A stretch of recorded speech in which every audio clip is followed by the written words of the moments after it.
On m'a demandé aujourd'hui de parler de soins ou recherche, donc je vais vous présenter quelques diapos qui reviennent sur ces deux concepts et dans le contexte du Covid 2019. Alors, pourquoi c'est important? L'idée, donc, c'était de partir aussi de quelques contre-exemples pour voir qu'est-ce qu'il ne faut pas faire avant de voir qu'est-ce qu'il faut faire. Et quand j'ai lancé ma recherche, je pensais tomber sur des histoires de la Deuxième Guerre mondiale, les nazis, etc. Et pas du tout, en fait. Un des contre-exemples les plus célèbres dans l'histoire, c'est quelque chose qui s'est passé finalement aux États-Unis. Il y a eu un magnifique film qui a été fait, que j'espère voir bientôt, qui reprend l'expérience de Tuskegee, que je ne connaissais pas du tout. L'expérience de Tuskegee, en pratique, c'était 412 hommes infectés par la syphilis et il leur a été proposé un traitement médical gratuit, des soins gratuits contre l'inclusion dans l'étude, parce qu'ils avaient du mauvais sang. Et en pratique, ça a duré 40 ans, cette étude, jusqu'aux années 70. Et en pratique, aucun traitement leur a été donné pour la syphilis, alors même que la pénicilline a été découverte. Et alors même qu'on savait qu'elle était efficace. Et alors, il y a un des patients qui a quitté l'étude parce qu'il est rentré dans l'armée. Il a eu la pénicilline dans l'armée, il a été guéri de la syphilis. Et quand il est revenu pour essayer de faire traiter ses amis qui étaient dans l'étude, cela était impossible. Aucun des hôpitaux ne l'aide parce que les sujets de test ont été placés sur une liste qui a déclaré qu'ils ne devaient pas recevoir de traitement médical parce qu'ils étaient participants à l'expérience. Donc, on a un exemple ici au nom de la recherche médicale où il y a eu du non-soin, où il y a eu une observation. Donc c'est une histoire vraie, hein. Ça c'est la photo, c'est pas le film, ça c'est des vrais patients de l'expérience de Tuskegee qui représentent un véritable contre-exemple de ce que peut être la recherche par rapport aux soins médicaux. Évidemment, pendant la Deuxième Guerre mondiale aussi, évidemment, il y a eu des contre-exemples célèbres, on ne va pas revenir là-dessus, mais ça peut marquer un petit peu les concepts. Souvent, il y a la notion d'insu, le patient n'est pas au courant qu'il est dans une étude, la notion de mensonge, on lui dit qu'on va le traiter, alors que là, il recevait absolument aucun traitement contre la syphilis, c'est l'histoire naturelle qui a été décrite avec l'évolution des complications sur 40 ans. La notion de non-soin, hein, et donc parfois au titre de la réglementation et au titre de protéger le patient par rapport à la recherche, il ne faut pas que ça arrive à l'inverse au non-soin du patient. C'est ce qu'il faut éviter, on va le revoir. Notion de toxicité, effet délétère pour l'individu. Et donc à l'inverse, il faut l'information et le consentement éclairé du patient selon différentes modalités. Le soin du patient, évidemment, qui va être placé au premier lieu, et vous le verrez, c'est dans tous les textes légaux qu'on reprend, pas seulement légaux, éthiques et médicaux, et un bénéfice-risque qui doit être favorable à l'individu. Ça paraît évident, mais au final, on voit qu'on est obligé de revenir à certains concepts de base. J'ai repris quelques définitions, parce qu'à la fin, juste le dictionnaire Larousse, la recherche, c'est l'action de chercher à découvrir quelque chose, à parvenir à une connaissance nouvelle. En pratique, il y a la notion de connaissance, de méthode, de spécialiste, de progrès, et on voit qu'il n'y a absolument aucune notion éthique ou morale dans la notion de recherche, et c'est là où ça peut parfois rentrer en contradiction. Le soin, c'est l'attention de porter à quelque chose, de le faire correctement, de veiller à quelque chose, de s'en occuper, et donc on voit qu'il y a la notion d'attention, d'entretien, de responsabilité, donc on est responsable de son patient, de prise en charge, et que cela se passe bien. Quand on dit bien ou mal, dès que vous dites bien ou mal, il y a une notion de morale, puisque c'est les valeurs de bien et mal, c'est la morale et l'éthique. Et donc voilà. Les dates clés, c'est quoi? Le serment d'Hippocrate, 4e siècle avant Jésus-Christ.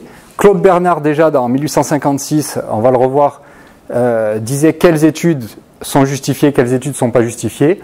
Le code de Nuremberg, mais c'est plus lui qui est vraiment aujourd'hui en vigueur, puisqu'il y a le code de Nuremberg, ça a été à la suite des médecins nazis qui ont fait des transplantations sans anesthésie. Enfin, il y a eu des plaies chez des prisonniers pour voir chez les soldats nazis comment les soigner de leurs plaies par arme.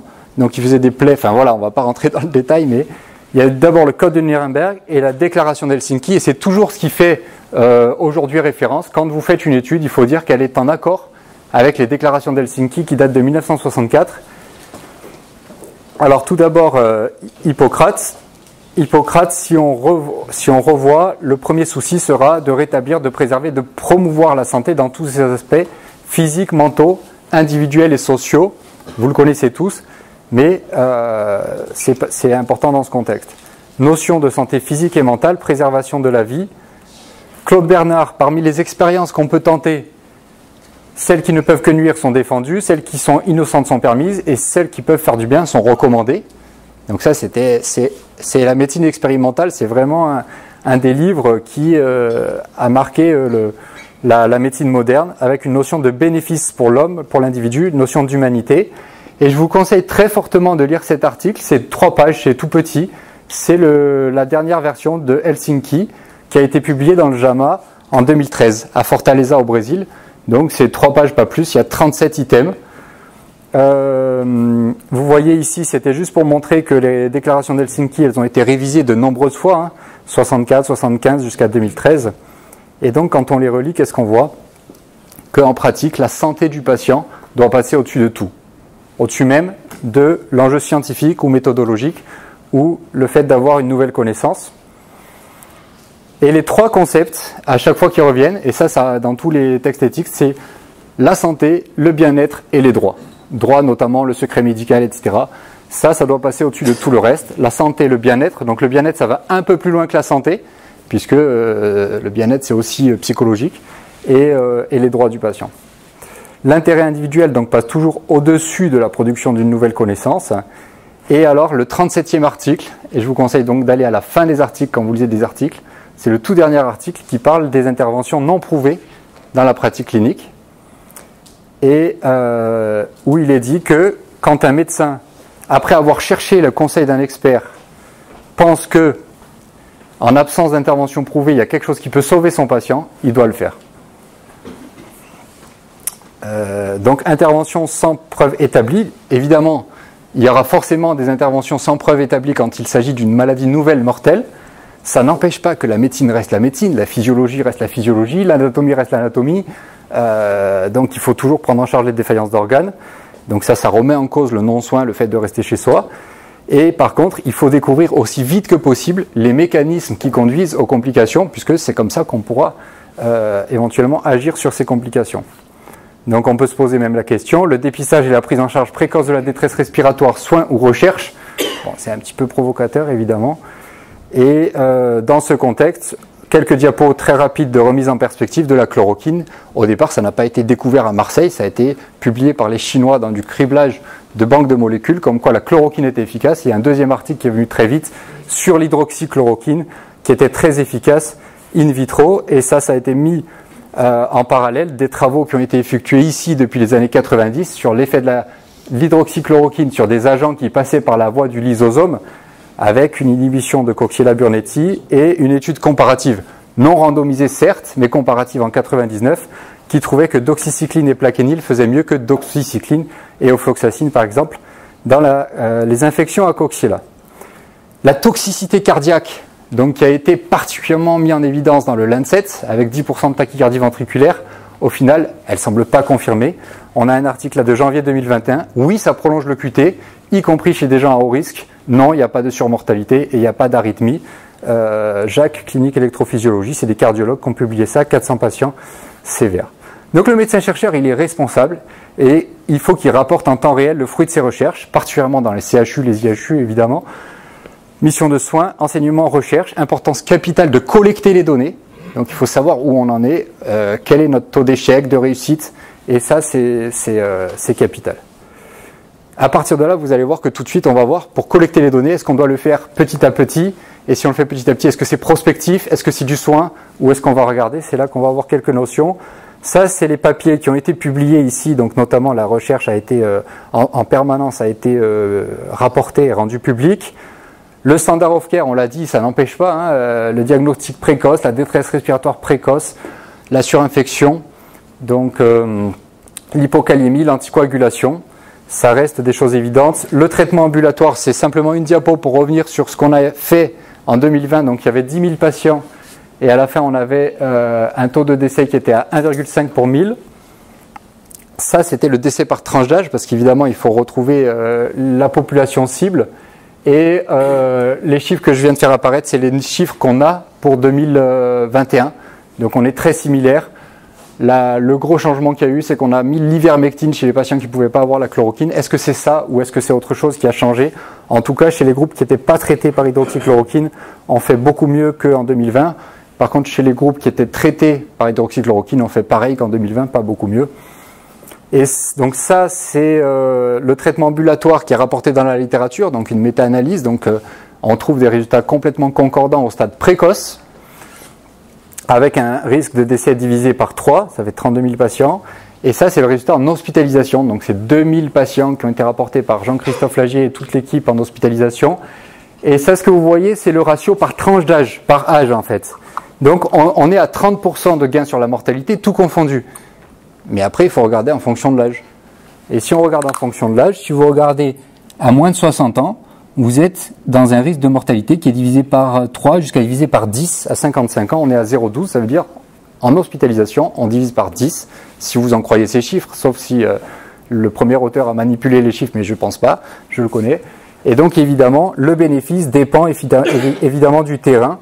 Mais même en hospitalisation, qui est un stade assez tardif, on voit qu'on peut avoir un bénéfice dans une étude observationnelle. Ça, je tenais à vous le représenter, c'est un travail qui a été fait avec Pierre-Édouard Fournier, c'est le taux de décès en fonction de l'âge. Et évidemment, on voit que le risque de mortalité tout confondu, il y a 15 000 patients, il est extrêmement dépendant de l'âge avec une inflexion grâce à Hervé Chaudet où il y a le coude qui a été identifié à 54 ans. À partir de 54 ans, le comportement par rapport à la mortalité change beaucoup. Et il y a un deuxième point d'inflexion, c'est à 70 ans. Et donc, on ne sera pas dans les mêmes rapports de risque. Toujours sur cette étude avec professeur Fournier, ça n'empêche pas de rapporter les résultats qu'on a sur la vaccination. La prévention n'empêche pas le soin. On avait trouvé une diminution du risque par 3 de mortalité, tout confondu, qui était particulièrement significatif chez les plus de 55 ans, non significatif chez les moins de... Ah, excusez-moi, ça c'est la réanimation. Voilà, la mortalité. Très significatif chez les plus de 55 ans avec 0,32, non significatif, même s'il était plutôt protecteur chez les moins de 55 ans, indépendamment du sexe, indépendamment du variant. Sur la réanimation, divisé par 3, de même, surtout chez les plus de 34 ans, donc je ne vais pas montrer le chiffre, mais à partir de 34 ans, on voit le taux de réanimation qui commence à monter. Et enfin, pour l'hospitalisation, ça a divisé par 2 le risque d'hospitalisation. Ça, c'était en septembre. Est-ce que c'est toujours vrai aujourd'hui? J'en sais rien. Il faudra éventuellement refaire les analyses en tenant compte des facteurs confondants. Donc, la clé dans le Covid, la précocité, ça c'est le côté soin. Observer, décrire, comprendre, c'est vrai pour toutes les maladies. Dépister, diagnostiquer, soigner, prévenir. Dénoncer le non-soin et dénoncer le conflit d'intérêts. Et enfin, l'innovation ne doit pas bloquer le développement de nouvelles indications de drogues connues. On sait qu'on a un patrimoine avec la pénicilline, l'aspirine, la quinine. Il y a encore un papier qui vient de sortir comme quoi la quinine est efficace sur le Covid. Bon, ça paraît logique, hein, la quinine c'est la même classe que le Covid. L'idée c'était de revenir rapidement sur quelques points de législation. Et quand on parle de recherche, entre guillemets, on parle de recherche prospective. Ça veut dire qu'a priori on va prévoir à l'avance qu'est-ce qu'on va faire pour un patient. Je ne vais pas rentrer dans le détail, mais simplement sur ce tableau, revenir sur les 3 catégories donc des recherches prospectives, puisqu'en fait tout ce qui est rétrospectif est considéré comme du soin. C'est-à-dire on soigne son patient et c'est normal, on a le droit de savoir si ces patients sont morts ou sont vivants en fonction de ce qu'ils ont eu, mais du coup ça ne rentre pas dans ce qu'on appelle actuellement la recherche, c'est du soin et on a juste envie de savoir si nos patients sont morts ou vivants en fonction de ce qu'ils ont eu. Donc si on parle de recherche, entre guillemets, ça veut dire qu'à l'avance, on a prévu de suivre les patients. Donc l'expérience de Tuskegee, c'était une expérience prospective, hein, parce qu'ils ont inclus en 1940, pour 40 ans, des patients avec syphilis, sans les traiter. Catégorie 1, interventionnel, risque conséquent, il faut un promoteur, un CPP, un accord de la NSM, un formulaire à la CNIL, donc il y a des numéros de formulaire, et il faut une assurance. Je vous laisserai voir Stéphane Rang pour les détails plus précis. Catégorie 2, interventionnel à risque minime hors médicaments, il faut un promoteur, il faut un accord du comité de protection des personnes, il ne faut pas d'avis de l'ANSM, il faut envoyer simplement la copie de l'avis du CPP et du résumé de la recherche, il faut encore une assurance, donc après ça dépend du type de prélèvement, du volume prélevé, etc. Et enfin, catégorie 3, ça veut dire que c'est prospectif, on prévoit à l'avance de suivre les patients, mais on leur fait rien. On leur fait rien, c'est-à-dire qu'on leur fait pas de prélèvement supplémentaire ou on leur donne pas de médicaments en plus. Et là, il faut un promoteur, un CPP, pas d'avis de l'ANSM, un formulaire MR003 ou seulement s'il y a une étude génétique, un MR001. Et là, par contre, il n'y a pas besoin de payer une assurance. Donc, Ça, encore une fois, c'est uniquement quand, a priori, vous savez que vous allez faire des prélèvements ou que vous allez suivre à J0, J2, J5, J10 votre patient. Encore une fois, quand vous soignez vos patients et qu'après vous regardez si vos patients sont morts ou sont vivants, c'est pas de la recherche prospective et donc ça ne rentre pas aujourd'hui dans ce qu'on appelle entre guillemets de la recherche. On va être dans du soin. Sur le consentement, je passe assez rapidement. Il faut à chaque fois avoir au moins la non-opposition du patient. Et par exemple, quand vous faites une recherche non interventionnelle, il faut simplement que le patient soit informé et que vous soyez sûr que s'il est opposé à la recherche, il puisse l'exprimer quelque part. Donc ça s'appelle le recueil de la non-opposition. Voilà, ça c'est un résumé qui revient sur ce que je viens de dire. Donc je le répète encore une fois, n'entre pas dans la loi Jardé, c'est ce que je viens de présenter, RIPH 1, 2, 3, ça c'est la loi Jardé. N'entre pas dans la loi Jardé le fait de faire l'étude rétrospective des données, c'est-à-dire le fait de soigner ces patients et de voir en fonction de ce qu'ils ont eu, leur évolution, ça n'est pas, ça ne doit pas passer par un CPP. Par contre, et ça c'est comme n'importe quel commerçant qui a un fichier client, n'importe quel commerçant en France aujourd'hui qui a un fichier client avec le nom, le prénom du client, il doit déclarer ça à la CNIL, mais même pas médecin en fait, hein, c'est n'importe qui doit déclarer, dès qu'il y a des données nominatives dans un tableau Excel qui vont être utilisées, ça doit être déclaré à la CNIL et sous format RGPD, et donc il y a le site de la CNIL et RGPD, donc ça, vous devez faire un RGPD pour à chaque fois que vous allez regarder des données patients dans un listing avec des données nominatives.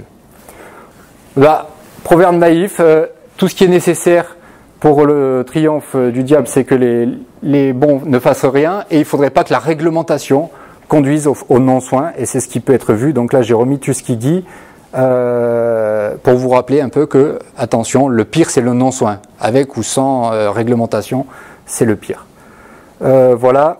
Pour tous ceux qui le souhaitent, vous avez la possibilité de passer un certificat en ligne, ça dure 1 heure. C'est très bien fait, et à la fin, vous avez votre certificat de bonne pratique clinique.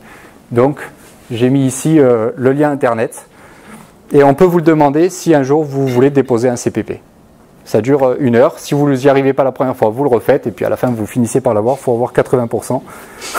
Pour conclure, recherche et soins restent indissociables, et la priorité reste toujours à la santé, le bien-être et les droits du patient. Voilà, je vous remercie.